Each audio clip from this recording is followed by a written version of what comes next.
This video presents the implementation of 4 key requirements for the IT landscape of the Federal Administration. First, the ability to dispense with the smart card reader in federal client devices. Second, the decryption of confidential emails on mobile devices. Third, the complete elimination of smart card involvement in authentication processes. In other words, reducing the use of smart cards to purely cryptographic operations. And fourth, digitally sovereign authentication carried out entirely on premises for all processes. The first requirement, dispensing with the smart card reader in federal clients, is achieved through the introduction of NFC-enabled smart cards. This introduction is minimally invasive, as existing issuance processes and all additional card functions, such as RFID, remain unchanged. Since insertion-based usage remains possible, there is no time pressure to migrate federal client devices to NFC. The second requirement, the decryption of confidential emails on mobile devices, is also enabled by the NFC smart card. For this purpose, the card is simply held against the mobile device, which is equipped with the appropriate dedicated software. At present, the smart card is not only used for cryptographic operations such as encryption, but also for authentication processes, specifically for Windows Logon, M365 Logon, and logins at Level of Assurance 3 via EIAM.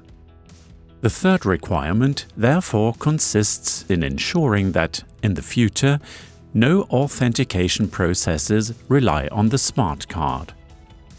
This requirement is implemented by leveraging the biometric capabilities of federal client devices using Windows Hello. This allows the device to be started, that is, Windows Logon, and EIAM's FedLogin directly accepts Windows Hello as a login method up to and including Level of Assurance 3. This leaves one remaining smart card dependency in the authentication landscape: authentication to M365. This dependency is resolved through the implementation of the fourth requirement, federating M365 with EIAM. As a result, M365 becomes accessible using all FedLogin credentials, whether via Windows Hello on a federal client device or via the FedLogin Access app on a Bring Your Own device. We have now examined 4 requirements and shown how they are implemented. In summary, first, the ability to dispense with the smart card reader in federal clients. Second, the decryption of confidential emails on mobile devices. Third, the complete elimination of smart card involvement in authentication processes. And fourth, digitally sovereign, fully on-premises authentication for all processes, including M365. Considerations. It should be noted that the introduction of Windows Hello is associated with investments. In particular, processes for the initialization of Windows Hello must be defined and implemented. A key focus is placed on a self-service model bound to be certificates. In addition, the user experience of Windows Hello must be assessed, especially in scenarios involving biometric use with the notebook closed. Similarly, when dispensing with the smart card reader and moving the exclusive NFC usage of the smart card on federal client devices, the user experience must be evaluated. In particular, potential timeout challenges must be considered, as the card is no longer permanently present in the device. Again, especially in scenarios involving closed notebooks. Finally, two peripheral areas should be mentioned.